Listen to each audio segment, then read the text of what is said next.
செட்டில்மெண்ட்னா என்னன்னு பார்த்துடலாம். தான செட்டில்மெண்ட்னா ஒருத்தவங்க தன்னோட ப்ராப்பர்ட்டியை ஒரு லவ் அண்ட் அஃபெக்ஷன் மூலியமா ஒருத்தவங்க டிரான்ஸ்ஃபர் பண்ணுறது தான் தான செட்டில்மெண்ட் சொல்லுவாங்க. கிஃப்ட் டீடு வந்து ரத்த சம்பந்தமான உறவுகள் மட்டும் இல்லாமல் தன்னோட ஃப்ரெண்ட்ஸ் அண்ட் ஃபேமிலிஸ்க்கும் கிஃப்ட் டீட் பண்ணலாம். அந்த கிஃப்ட் டீட் வந்து ஒரு கண்டிஷனலாகவும் இருக்கலாம், அன்கண்டிஷனலாகவும் இருக்கலாம்.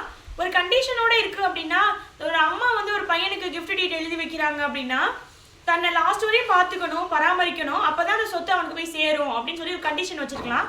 இல்லாட்டி அன்கண்டிஷனலாகவும் இருக்கலாம், ஒரு லவ் அண்ட் அஃபெக்ஷன் மூலமாக மட்டும் கூட இருக்கலாம். Transfer of property act 1881 section 122 என்ன சொல்கிறாங்கன்னா, இம்மூவபிள் ப்ராப்பர்ட்டியாக இருந்தால் கம்பல்சரி ரிஜிஸ்ட்ரேஷன் பண்ணி ஆகணும். தான செட்டில்மெண்ட்டை இம்மூவபிள் ப்ராப்பர்ட்டியாக இருந்தால் பில்டிங்ஸு, லேண்டு அந்த மாதிரி இருந்துச்சுன்னா கம்பல்சரி ரிஜிஸ்ட்ரேஷன் பண்ணி ஆகணும் அப்படின்னு சொல்கிறாங்க.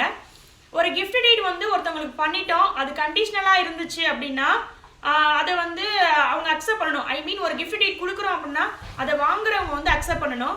இப்போ நான் கிஃப்ட் பண்ணுறேன் அப்படின்னா, நான் தான செட்டில்மெண்ட் எழுதி வைக்கிறேன் அப்படின்னா நான் டோனராகவும், யாருக்கு தானம் கொடுக்குறேன் யாருக்கு எழுதி வைக்கிறேனோ அவங்க டோனியாகவும் செயல்படுவாங்க.